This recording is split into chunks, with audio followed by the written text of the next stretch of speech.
오늘 저는요, 세상 한복판, 복음을 위해 구별된 자라는 제목을 말씀을 증언하겠습니다. 어떤 정신병원에서요, 이제 환자 한 명이 무단 탈출을 했습니다. 이 환자는 남자인데도 불구하고 평소에 사실 여성이라고 이제 생각하고 있었기 때문에 유달리 옷에 관심이 많았다고 합니다.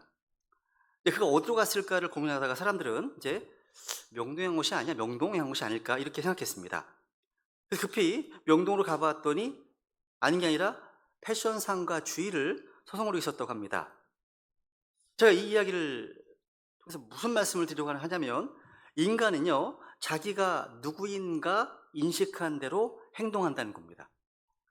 이 정신병원의 환자는 남성이었는데요, 자신을 여성이라고 인식하고 있었기 때문에 여성처럼 행동한 겁니다. 자기 자신을 누구로 인식하는가 하는 자기 정체 인식은 내가 하는 행동과 내 삶의 태도에 아주 중요한 영향을 끼칩니다. 이것을 우리는 자기 정체감 혹은 자기 정체 인식이라고 부릅니다. 사람들은 보통 자신의 이름이나 나이나 직업, 또 학벌, 연봉, 또는 요즘에는 SNS 팔로워 수, 타고 다니는 자동차, 살고 있는 아파트, 입고 있는 브랜드, 가방, 이런 외적인 조건들로 자신을 설명합니다. 세상은 그런 것들로 사람들의 가치를 매기고 정체성을 규정하려고 합니다. 그래서 우리는 알게 모르게 이런 것들에 우리 자신을 자꾸 맞춰간다는 거죠. 하지만 이런 것들이 정말로 진짜 나를 말해줄 수 있을까요? 껍데기입니다, 그냥. 껍데기 불과한 거죠. 그죠? 근데 오늘 이제 방금 읽어본 로마서 1장에 보시면 너무나 분명하게, 너무나 확실하게 하나님의 사람의 정체성을 소개하고 있습니다. 그것은 어떤 유명한 이름도 아닙니다. 어떤 직함도 아닙니다. 단 하나의 고백으로 시작합니다. 뭐냐면 예수 그리스도의 종 바울은. 바울은 자신을 소개하면서 사람들에게 가장 먼저 자신이 누구의 것인가를 밝히고 있습니다. 오늘 본문에 보시면 바울은 나는 하나님의 복음을 위해 구별되었다 고백하고 있는데요, 그러니까 자신은 복음을 위해 살아가는 사람이라는 겁니다. 그러니까 바울의 삶을 이끌고 움직이게 하는 가장 커다란 힘은 세상이가 어떤 것이 아니라 복음이었다는 거예요. 이 말씀은 단지 2000년 전 바울이라고 하는 어떤 한 사람의 이야기만이 아닙니다. 바로 오늘 이 시대에 우리, 바로 여기 예배당에 앉아 계신 저와 여러분을 주시는 말씀이기도 합니다. 여러분 지금 자기 스스로를 어떤 사람을 인식하며 살아가십니까? 우리는 지금 내가 누구에게 속해 있고 무엇을 위해 살고 계십니까? 우리는 지금 누구의 부르심에 순종하고 이 자리에 앉아 계십니까? 오늘 이 본문에 이 질문에 대한 답이 있습니다. 오늘 본문에 보시면 우리 너무나 자주 이제 듣고 있는 이 복음이라고 하는 것이 단지 어떤 지식이나 어떤 정보의 집합이 아니라 우리의 정체성을 완전히 새롭게 만드는 하나님의 권능이며, 오늘 찬송과 같이 마찬가지입니다. 능력, 그죠? 권능이고 그 복음을 위해서 우리는 구별된 존재로 부르심 받았음을 보여주고 있습니다. 이제 하나씩 보겠습니다. 먼저 첫 번째로 나는 누구인가? 따라해보세요. 나는 누구인가? 오늘 우리가 살아가는 이 세상은요, 우리에게 이렇게 속삭입니다. 계속해서 너 자신을 위해 살아라. 내가 주인이다. 내 마음 가는 대로, 또 내 마음이 원하는 대로 살아야 한다. 이렇게 말합니다.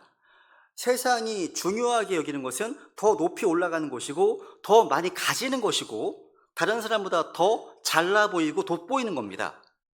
세상은요, 사람들에게 인정받고 사람들 눈에 띄고 성공해야 진짜 멋진 인생이야, 이렇게 속삭이는 겁니다. 근데 오늘 바울은 로마서의 시작 부분에서 완전히 다른 방식으로 자신을 소개합니다. 그죠? 예수 그리스도의 종 바울은. 여러분 생각해 보세요. 바울은요, 이방인의 사도요 교사였습니다. 우리가 따라야 될 롤 모델입니다. 바울은 대단한 사람이었죠. 그래서 직접 사도로 부르신 사람입니다. 수많은 지역교회들을 세운 복음 전도자였습니다. 수많은 성경의 책들을 기록한 기록자입니다. 근데 이 바울은요, 그 어떤 타이틀보다 가장 먼저 말한 게 뭡니까? 종이란 단어였습니다. 그것도 누구의 종입니까? 예수 그리스도의 종입니다. 여기서 이 종이란 단어는요, 우리가 흔히 생각하는 일꾼을 뜻하는 게 아닙니다. 이걸 이제 그리스어로는 둘로스라는 단어인데요. 들어보셨습니까? 둘로스? 저는 종종 봐요. 둘로스 관광버스. 자주 봐요. 둘로스예요. 이 버스 사장님은 크리스찬인가 보다. 실제요. 둘로스 관련된 배도 있어요. 둘로스 배도 있고요. 둘로스 관광버스도 있어요. 실제 있습니다. 네. 근데 이 말은요. 자유를 포기하고 자유를 내려놓고 자발적으로 자신을 주인께 온전히 맡긴 사람을 뜻합니다. 종은요. 자신의 뜻대로 살 수 있는 사람이 아닙니다. 왜냐하면 종은 더 이상 자신의 것이 아니라 주인의 소유이기 때문입니다. 바울은요. 예수 그리스도의 종이다. 자신을 소개하고 있습니다. 그럼 자신이 누군가를 위해 살아야 될 사람인지 분명히 밝히고 있습니다. 그러니까 내 뜻을 따라 사는 사람이 아니라 주인의 뜻만을 따라가는 사람이죠. 내 인생의 주인은 누군 겁니까? 예수님이십니다. 그거예요. 이것이 바울의 고백이고요. 오늘날 우리 모든 구원받은 성도들의 고백이 되어야 한다고 말씀하시는 겁니다. 당시 로마 사회에서 이 종이라는 존재는요, 어떤 사람이었을까요? 종은요, 주인의 재산이었습니다. 소유물이었습니다. 자기 권리가 없었습니다. 자기가 하고 싶은 것을 할 수가 없었습니다. 오직 주인의 명령에 따라서 주인이 원하는 일만 해야 하는 존재였습니다. 말 그대로 자기 인생의 주권을, 그 주도권을 완전히 내려놓은 사람, 자유를 포기한 사람이 바로 종이었습니다. 바울은 지금 그런 종의 개념을 사용해서 자신을 소개하고 있는 겁니다. 나는 예수 그리스도의 종입니다. 즉 나는 내 것이 아닙니다. 나는 내 인생의 어떤 주인이 아닙니다. 나는 예수님이라는 주님께 속한 사람입니다. 고백하고 있는 겁니다. 여러분, 이 고백은요, 단지 바울 한 사람만의 고백이 아닙니다. 우리 모든 성도들의 정체성을 가장 정확하게 보여주는 말씀이기도 합니다. 우리 베드레 혈족들은 모두가 다 이 바울의 고백처럼 나는 주님께 속한 사람입니다. 예수 그리스도의 종이 되어야 됩니다. 우리가 무엇을 하느냐보다요, 더 중요한 것은요, 나는 누구에게 속해 있는지, 이게 먼저예요. 우리 정체성은 내가 하는 일이 아니라 내가 누구의 것인지 여기로부터 시작되어야 한다는 거죠. 세상은 우리에게 이렇게 묻습니다. 너 지금 무슨 일을 하는데? 직업이 뭐야? 연봉이 얼마야? 얼마 성공했어? 이렇게 묻습니다. 그래서 항상 우리에게 뭘 하는지 우리의 외적인 것들이 관심이 많아요. 겉으로 보이는 스펙이나 즉 어떤 타이틀, 이런 것들이 그 사람의 가치라고 생각합니다. 여기 주일학교 친구들도 있지 않습니까? 이렇게 묻겠죠. 요즘 성적이 어때? 등수가 몇 등이야? 어느 대학이 목표인데? 앞으로 뭐가 될래? 이런 거예요. 그렇죠?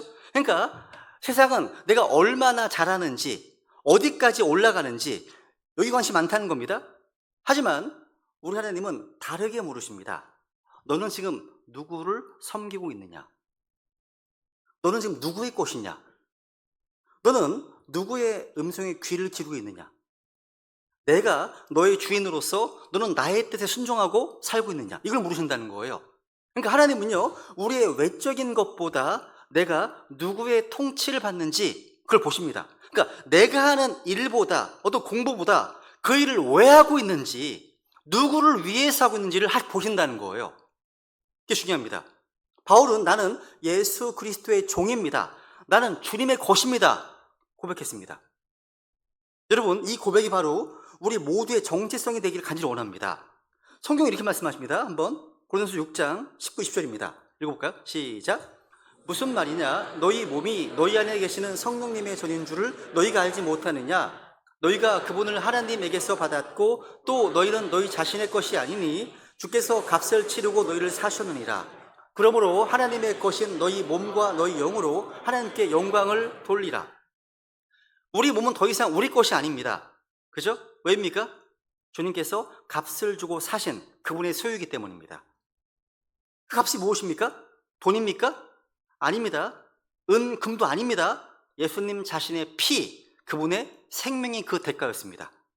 주님께서는 십자가에서 피 흘려 죽으신 우리를 사셨습니다. 그래서 우리는 예수님께서 우리 주인이십니다. 우리는 그분의 종입니다라고 말할 수 있는 겁니다. 근데 여기서 꼭 기억해야 할 것이 있습니다. 예수 그리스도의 종이 된다. 이 결코 억압이 아닙니다. 속박이 아닙니다. 굴레가 아니에요. 진짜 자유로운 삶입니다. 그죠? 여러분, 세상은 우리에게 이렇게 말하잖아요. 내 마음대로 살아. 네가 하고 싶은 대로 해. 그게 자유야. 이렇게 이야기합니다. 근데 그렇게 살다 보면 어떤 일이 생깁니까? 남과 끊임없이 비교합니다. 더 높이 올라가야 되고 더 많이 가져야 되고 더 잘 보여야만 하는 그렇게 생각합니다. 그래서 불안함과 조급함 속에서 살아갑니다. 결국 세상의 노예가 되어버리는 거죠. 근데 예수 그리스도의 종이 되면요, 주인의 뜻이 곧 내 삶의 기준이 됩니다. 그래서 세상이 뭐라 하더라도요 흔들리지 않습니다. 왜요? 내가 누구의 것인지 분명히 알기 때문입니다. 그래서 마음에 안정이 있고요, 진짜 평안과 기쁨이, 참된 자유가 주어지는 겁니다. 여러분, 진짜 기쁨과 자유함은요 내 마음대로 사는 데 있는 것이 아닙니다. 주님의 말씀 안에서 주님의 뜻대로 사는 데 있다는 사실 꼭 기억하셔야 됩니다. 여러분, 예수 그리스도의 종으로 산다는 것, 이것은요 주님께서 원하시는 곳으로 가는 것이고 주님께서 기뻐하시는 것을 선택하는 것이고 주님께서 원하시는 말을 하며 사는 것입니다. 이것은 자유를 빼앗긴 것이 아니라 가장 안전하고 가장 복된 길을 선택한 삶입니다. 종이라면 주인의 뜻에 따라 살아야 되겠죠. 그리고 그 종이 어떤 주인을 모시고 사느냐에 따라서 그 인생의 방향과 삶의 질이 많이 달라집니다. 우리는 누구의 종이라고요? 우리는 왕들의 왕이시며 주들의 주이신 예수 그리스도의 종입니다. 이것보다 더 영광스럽고 자유로운 삶이 어디 있겠습니까? 여러분, 바울은요 자신이 이 예수 그리스도의 종이라는 고백부터 복음을 시작합니다. 복음은요 단순한 정보가 아니에요. 복음은 예수 그리스도의 종, 새로운 소속으로의 초대입니다. 예수 그리스도의 종으로서 주인이 바뀌는 거예요. 삶의 방향이 바뀌는 겁니다. 우리 베다니 씨들 모두가 바울처럼요, 나는 더 이상 내 것이 아닙니다. 나는 예수 그리스도의 종입니다. 이렇게 자주 고백하고 선포하기 원합니다. 그리고 그 고백에 합당한 삶을 결단하시기 원합니다. 두 번째 대지로 가겠습니다. 그러면 이제 내가 전할 복음이 무엇인가? 바울은 자신을 예수 그리스도의 종이라고 고백한 후에 곧바로 자신이 왜 그렇게 살게 되었는지 설명합니다. 그 이유는 바로 복음 때문입니다. 복음 때문이에요. 바울은 하나님의 복음을 위해 구별되었다. 그 복음을 전하기 위한 사도로 부르심 받았습니다. 그렇다면 복음이 무엇입니까? 바울은 로마서 1장 이렇게 설명합니다. 읽어볼까요? 시작. 이 복음은 그분께서 자신의 대언자들을 통해 거룩한 성경 기록들에 미리 약속하신 것으로 자신의 아들 예수 그리스도 우리 주에 관한 것이라. 즉 복음은요 어느 날 갑자기 나타난 새로운 것이 아닙니다. 하나님께서 미리 약속하신 것입니다. 복음은 오래전부터 구약 성경 안에 미리 예언되어 있는 하나님의 구원 계획입니다. 하나님께서는 아브라함에게, 이삭에게, 야곱에게, 요셉에게 약속의 씨를 보내주신다 약속하셨습니다. 그리고 모세를 통해서 또 그 이후 대언자들을 통해서 이 약속을 점점 더 구체적으로 상세하게 말씀하셨습니다. 그래서 우리는 구약성경 어디를 펴보아도 그런 하나님의 약속들을 수없이 발견할 수 있습니다. 우리 주님께서는요 유대인들에게 이렇게 말씀하셨죠. 성경 기록들을 탐구하라. 너희가 그것들 안에서 영원한 생명 얻는 줄로 생각하는데 그것들은 나에 대하여 증언하는 것들이니라. 여기서 주님께서 말씀하신 성경 기록은요 구약 성경입니다. 이 구약 성경이 누구를 증언합니까? 바로 예수 그리스도를 증거합니다. 하나님께서는요 창세기부터 말라기까지 수많은 대언자들을 통해서 예수 그리스도를 미리 예고하셨고 약속하셨습니다. 그래서 아까 본문 3절에 보니까 그 복음은요 자신의 아들 예수 그리스도 우리 주에 관한 것이라고 말씀하십니다. 이분이 바로 복음의 중심입니다. 따라해보세요. 예수님이 복음의 중심이다. 지난주 이제 부활절 다음 날이었죠. 14억 로마 카톨릭의 영적 수장이라고 하는 프란치스코 교황이 세상을 떠났습니다. 근데 이 프란치스코 교황은 지금 지옥에 있습니다. 제가 어떻게 알 수 있습니까? 그 프란치스코가 말했던 복음이 무엇인지 알기 때문입니다. 그 복음은 성경이 말씀하고 있는 복음이 아닙니다. 그가 알고 있는 복음은요 예수 그리스도에 대한 것이 아니라 마리아입니다. 2019년도 이 프란치스코 교황은요 트위터를 통해서 이렇게 선언했습니다. 그냥 그대로 이제 제가 읽어드려 볼게요. 이렇게 얘기했습니다. 교황이 많은 나라에서 5월은 마리아의 달입니다. 하나님의 어머니가, 마리아가 하나님의 어머니랍니다. 신성 모독이죠. 하나님의 어머니가 우리와 함께 하시고 그러니까 악의 세력들과 싸우는 기독교인들을 보호해 주시기 바랍니다. 그리고 우리 자신을 마리아에게 의탁하고 로마 가톨릭 교회와 세계 평화를 위해 기도합시다 라고 말했습니다. 이는 마리아가 우리의 보호자가 되고 우리의 기도에 응답하신다는 어떤 신적인 역할을 부여한 거예요. 구약 성경에 보시면 하늘의 여왕에 대해서 나오는데요, 하나님을 가장 분노케 한 우상도 하나입니다. 예레미야 7장에 보시면 하늘의 여왕에다가 우상을 이제 뭔가 섬기는 거예요. 하나님 분노하셨습니다. 이 당시 유대 백성들은요, 이시타르, 아세라, 세미나무스 같은 바벨론 여신을 하늘의 여왕이라고 부르며 숭배했습니다. 오늘날 로마 천주교도요, 마리아에게 하늘의 여왕, 같은 칭호를 사용하고 있고요, 꽃을 바치고 마리아를 위해서 노래를 하고요, 무릎 꿇고 기도합니다. 실제요. 이것은 이름만 바뀐 우상 숭배입니다. 2023년도 이 프란시스코는요, 사임했던 전 베네딕토 교황이 있었죠? 이 이제 교황이 죽었을 때 그 장례 미사에서 이렇게 선포했습니다. 마리아 숭배하고 있는 거예요, 다 이게요. 마리아가 신입니다, 지금 천주교에서는. 지금 이 베네딕토 교황이 이제 그 장례 미사에 이렇게 선포했습니다. 그냥 인용해 볼게요.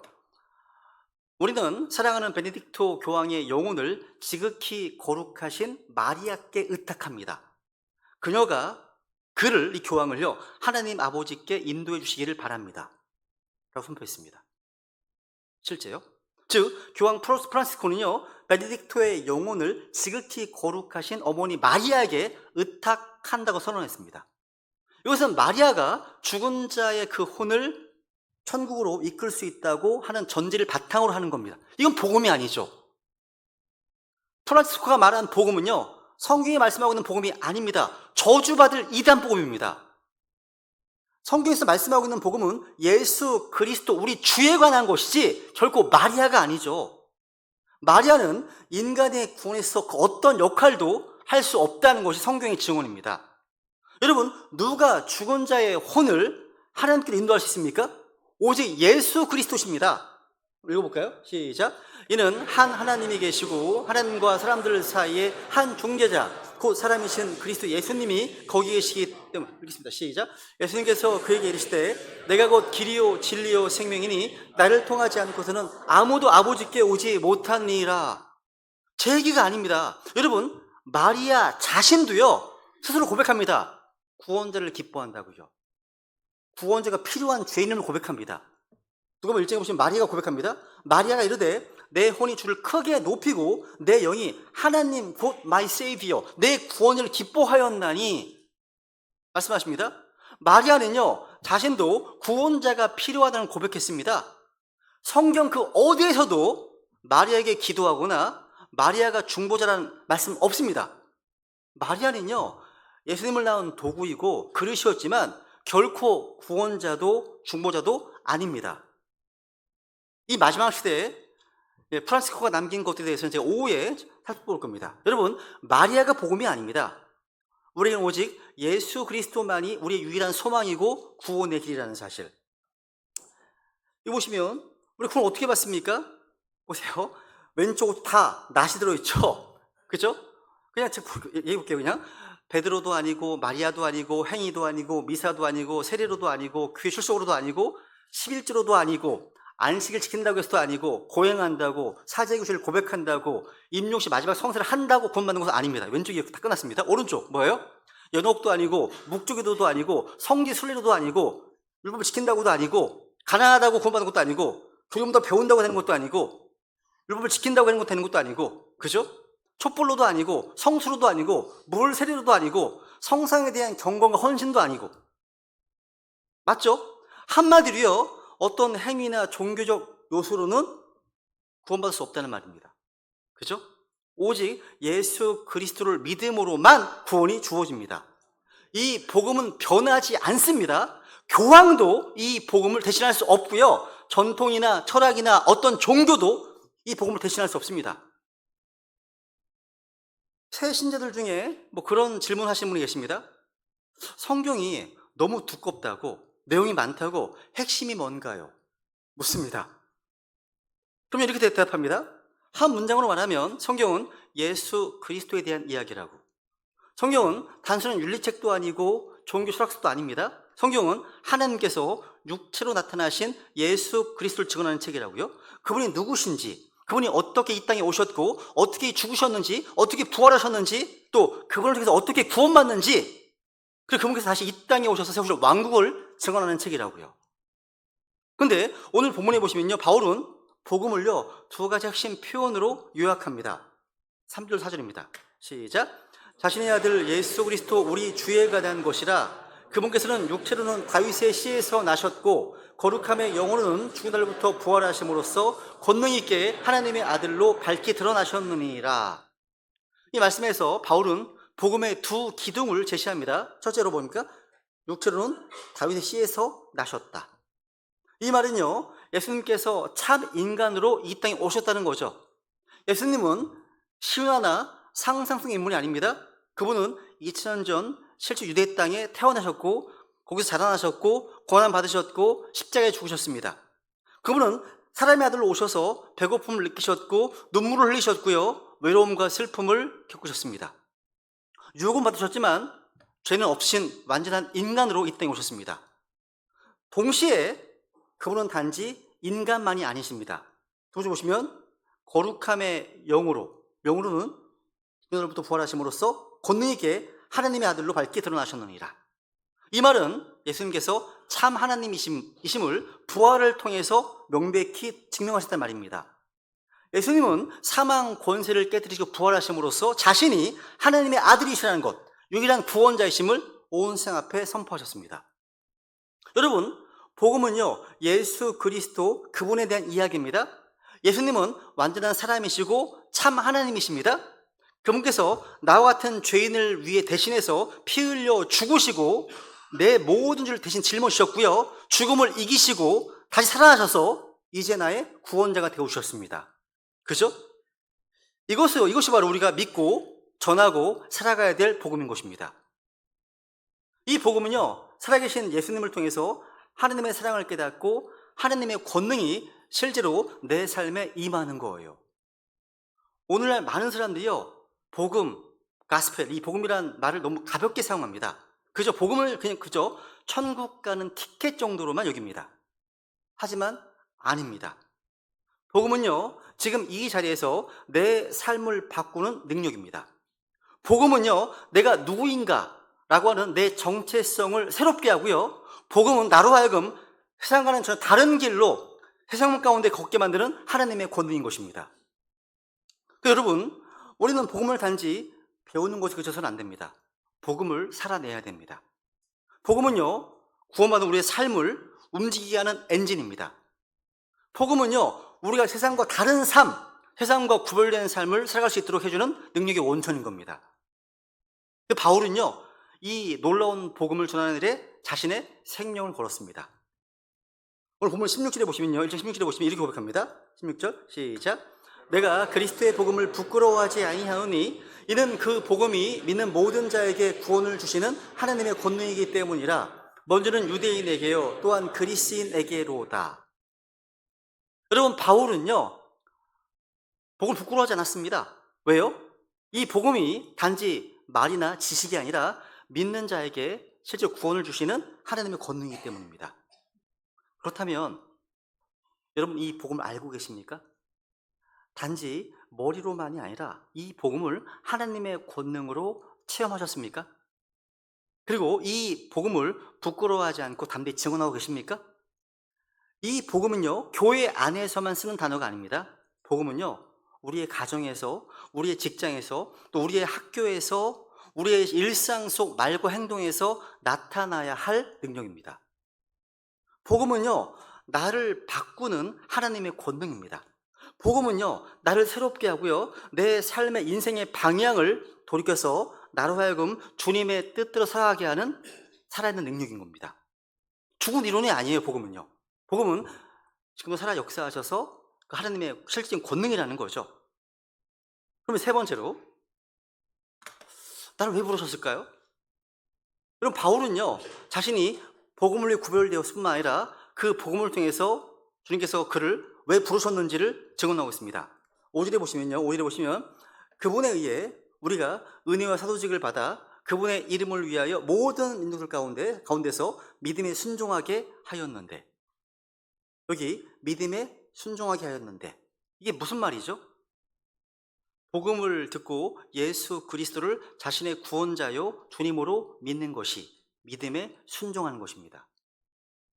믿음에 순종하라는 것은요, 주 예수 그리스도를 믿으라, 이 하나님의 말씀에 순종해서 믿는 겁니다.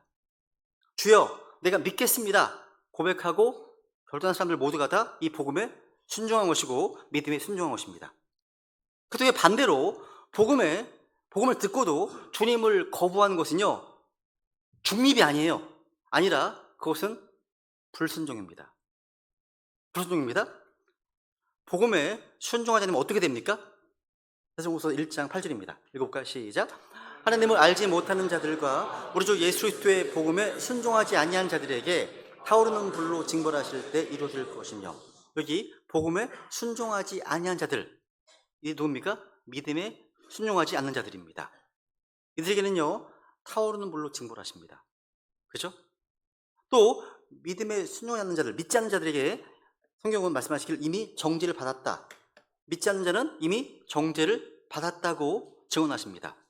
또한 믿지 않는 자에게는요, 하나님의 진노가 그 머리 위에 지금 머물러 있다 증언하십니다. 아들 믿지 않는 자는요, 하나님의 진노가 그 위에 머물러 있다고 말씀하십니다. 그러니까 주님께서는요, 믿음에 순종하는 자, 즉 그리스도의 복음을 듣고 예수 그리스도를 자신의 구원자 주님으로 받아들인 자에게 은혜를 베푸십니다. 얼마 전에요, 우리 교회 한 자매님의 부탁으로요, 어떤 한 영혼과 복음 통화를 한 적이 있습니다. 이 자매님은 장애가 있는 분들을 케어하는 일을 하고 계시는데 항상 자신이 섬기는 그 혼의 구원을 기도해 오셨습니다. 근데 이제 전화로라도 그 환우에게 복음을 설명해 달라고 부탁을 하셔서 이제 그 영혼과 전화로 짧게 인사를 나누고 곧바로 복음을 전해 주었습니다. 그리고 마지막에 예수 그리스도를 자신의 구원자 주님으로 믿기냐 물었을 때 그렇게 하겠다고 해서 함께 기도하고 전화를 끊었습니다. 한 20분 정도 통화한 것 같은데요, 그 후에 그 자매님으로부터 감사 문자를 받았습니다. 그 형제 구원이 이루어져서 정말 감사하다고, 영접 기도가 끝나고 눈물을 닦아서 이제 천국 갈 수 있냐고 물어보니까 이제 갈 수 있다고 확신하는 모습에 너무 감사하다는 문자를 받았습니다. 그 혼은요, 믿음에 순종한 것입니다. 오랫동안 자매님께서 기도해 오셨기 때문에 그 혼은 큰 복을 받은 겁니다.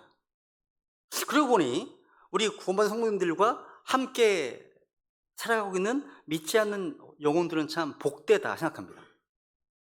왜냐하면 언제든 복음을 들을 수 있는 기회가 그럴 때 있기 때문입니다. 마음만 열리면요. 그죠? 여러분, 그리고 믿음에 순종한다는 것을요, 이제 한 걸음 더 나아가서 우리 구원받은 성도들의 제자도에 적용할 수도 있습니다. 우리의 믿음은요, 단순히 구원받는 것에 끝나지 않기 때문이에요. 하나님은 우리를요, 순종으로 부르셨습니다.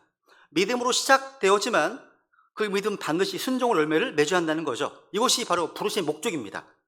복음은 단지 듣는 것만이 아니라 반응하는 것이고요, 아는 것만이 아니라 믿고 따르는 것입니다. 하나님께서는 우리를 부르실 때요, 단지 너 천국 가, 천국 가는 티켓을 주시고 끝나는 것이 아닙니다. 주님께서는 우리의 삶 전체를 변화시키기 위해서 우리를 순종의 자리로 부르십니다. 여러분, 진짜 믿음은요, 반드시 행함을 가져오고 순종을 낳습니다. 여러분, 믿는다고 하면서 움직이지 않는다? 행함이 없다? 이건 한마디로요, 꺼진 보일러 같습니다. 겉모양은 있어, 보일러는 있습니다. 열이 없어. 그 모양은 있습니다. 생명이 없는 것 같습니다. 똑같은 거예요. 여기서는 우리가 단지 믿는다라고 말하기보다 믿음으로 반응하고 믿음으로 순종하고 믿음으로 행하는 제자가 되기 원하십니다. 그냥 신자 말고 제자요. 따라해보세요. 신자 말고 제자가 되자. 그렇죠. 그걸 원하시는 겁니다. 근데 오늘 본문에 보시면요, 5절에 보시면 그분의 이름을 위하여, 그분의 이름을 위하여라고 되어 있습니다. 그러니까 우리의 순종은요, 나를 위해서가 아닙니다. 예수 그리스도 이름을 높이기 위해서 존재합니다. 내가 섬기고 내가 기도하고 내가 복음을 전하는 이유는 내 의로움이나 내가 인정받기 위함이 아니라 그분의 이름을 영어롭게 하기 위함입니다. 그리고 바울은 이어서 이렇게 말합니다. 너희도 그들 가운데서 예수 그리스도의 부르심을 받은 자들이니라. 이 말씀은요, 로마 교회 성도들에게만 해당되는 말이 아닙니다. 오늘 이곳에 앉아있는 우리 모두에게 주시는 말씀입니다. 여러분도 복음을 위해서 부르심 받았습니다. 여러분도 믿음에 순종하라고, 주님의 이름을 위해 살아가라고 하나님 부르신 겁니다. 혹시 이 말씀 들으시는 분들 가운데 이 복음을 믿음으로 예수 그리스도를 자신의 구주로 받아서 구원을 받았는데 실제 삶은 여전히 내 마음대로, 내 방식대로, 이 세상의 흐름대로 살고 계시지 않으십니까? 주의 첫날에는 주님께 경배드리고 주님께 감사합니다, 주님 사랑합니다 이렇게 고백하는데 월요일부터는 신앙생활과 똑같은 가치관으로, 똑같은, 그러니까 내 편의와 내 만족을 따라 살아가고 계시지 않으십니까? 하나님께서 우리를 단지 처치 고어, 교회를 다니는 사람으로 부르신 것이 아닙니다. 우리를 믿음에 순종하는 제자로 부르셨습니다. 그 부르심 앞에 우리는 다시 반응해야 되는 겁니다. 주님, 제가 여기 있습니다. 이제 저의 뜻이 아니라 이 주님의 뜻을 따라 살겠습니다. 믿음에 순종한 제자로 살겠습니다. 아무도 보지 않아도요, 주님 보시기에 합당하게 살아가겠습니다. 이렇게 응답하는 시간이 되기 원하는 겁니다. 그 네 번째로. 그러면 난 어떻게 살아야 됩니까? 지금까지 우리는 바울의 삶을 통해서요, 자기 정체성이 무엇인지, 또 복음이 무엇인지, 그 복음이 우리를 어디로 데리고 가는지를 함께 살펴봤습니다. 그러면 지금 이제 나는 지금 어떻게 살아야 될까요? 복음을 들었습니다. 복음을 믿었습니다. 그리고 믿음에 순종하기로 결단했습니다. 그렇다면 이제 그 믿음은요, 가정에서, 직장에서, 학교에서 내 삶의 모습으로, 내 행동과 내 말과 내 선택으로 실제 드러나야 되는 겁니다. 7절 보세요. 7절 읽어볼까요? 시작. 바울은 하나님께 사랑을 받고 성도로 부르심을 받은 로마에 있는 모든 자들에게 편지하오니 하나님 우리 아버지와 주 예수 그리스도로부터 은혜와 화평이 너희 있기를 원하노라. 바울은요, 로마에 있는 성도들을 이렇게 부릅니다. 하나님께 사랑을 받고 성도로 부르심 받은 자들에게. 여기서 성도라는 말은요, 단지 교회 다니는 사람을 뜻하지 않습니다. 이 세인트, 성도라는 말은요, 거룩한 자, 구별된 자를 뜻합니다. 다시 말해서 우리는요, 이 세상 한복판에 살고 있지만 세상과는 다르게 살아가는 사람임을 말하는 겁니다. 누군가 이런 말을 했어요. 하나님께서는요, 우리 성도들을요, 세상 속에서 숨어 지내라고 부르신 게 아니라 이 세상 속에서 빛을 내며 살아가도록 부르셨다고요. 복음을 안다고 하면서 세상과 똑같이 말하고 똑같이 행동하고 똑같은 어떤 가치를 쫓으며 살아간다면 우리는 절대 빛날 수 없습니다. 복음의 빛을 흘러보낼 수도 없습니다. 주께서는요, 우리를요, 교회 안에 성도로만 부르신 것이 아니라 세상 속에서도 빛나는 성도, 거룩 구별된 성도로 부르신 것입니다. 거룩함이라는 것이요, 도덕적 우월성이 아니에요. 거룩이란 다른 방향을 선택하는 겁니다. 사람들이 이익을 쫓을 때 나는 손해를 감수하고 정직을 택하는 것입니다. 모두가 편하고 쉬운 길을 선택할 때 나는 좁은 길, 십자가의 길을 걸어가는 것. 이게 구별된 자의 삶인 겁니다. 그런데 오늘의 현실은 어떻습니까? 많은 교인들이요, 성도란 이름을 가지고 있지만 전혀 구별되지 않은 삶을 살고 있습니다. 교회 안에서는 아멘이라고 고백하면서 교회 밖에서는요, 똑같습니다. 세상과. 이것이 오늘날 교회가 세상 앞에서 간증을 잃어버리고 신뢰를 잃어버리는 이유 중 하나입니다. 꼭 기억하십시오. 우리의 삶이요, 복음을 가리게 해서는 안 됩니다. 우리는 복음을 부끄러워하지 않을 뿐만 아니라 복음이요, 우리 삶을 통해서 빛나게 해야 할 책임이 있습니다. 세상 사람들이요, 우리를 바라볼 때 이래야 되는 겁니다. 이 사람 뭔가 달라. 뭔가 우리 다른 기준으로 사는 것 같아. 뭔가 말도 다르고 표정도 다르고 선택하는 것도 다르네. 저 사람은 진짜 예수쟁이인 것 같아. 이런 말이에요. 그죠? 이런 반응이 나와야 복음이 내 삶이 된 것입니다. 그리고 바울이 오늘 본문 마지막에서요, 로마에 있는 성도들을 향해서 이렇게 얘기합니다. 마지막에 보시면 하나님 우리 아버지와 주 예수 그리스도로부터 은혜와 화평이 너희끼리 원하노라. 이렇게 인사말을 마무리합니다. 왜 은혜와 화평일까요? 이유는 분명합니다. 복음을 따라서 거룩하게 구별나게 살아가는 길이 결코 쉽지 않기 때문입니다. 우리가 복음대로 살다 보면 세상과 부딪힙니다. 세상과 충돌합니다. 오해를 받기도 합니다.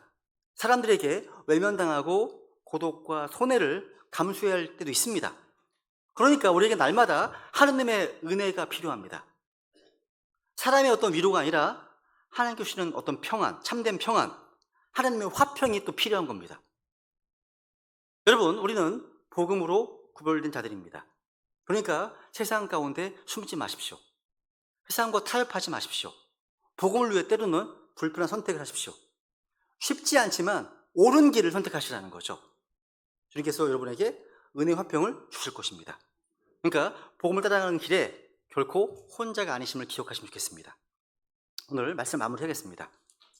우리 오늘 로마서 1장 이 서두 인사말을 통해서 짧은 말씀이죠. 여기 이 짧은 말씀을 통해서 자신이 누구인지, 우리가 전하는 복음이 무엇인지, 내가 왜 부르심을 받았는지, 그리고 성도가 살아가야 될 구별된 삶까지 모두 담아서 선언하고 있습니다. 그런데 이 말씀은 단지 바울의 고백으로 끝나서는 안 됩니다. 우리 모두에게 주시는 하나님의 부르심이기도 하기 때문입니다. 우리 모두 주님, 나는 예수 그리스도의 종입니다. 나는 복음을 위해서 구별된 자입니다. 이제 다시 그 부르심 앞에 자신을 주님께 드립니다. 이렇게 고백하시면 좋겠습니다. 오늘 이 자리에서 결단하십시오. 오늘 이 말씀 앞에 자신의 삶을 들여다보면 좋겠습니다. 주님, 나는 누구입니까? 나는 지금 누구를 위해서, 뭘 위해서 살고 있습니까?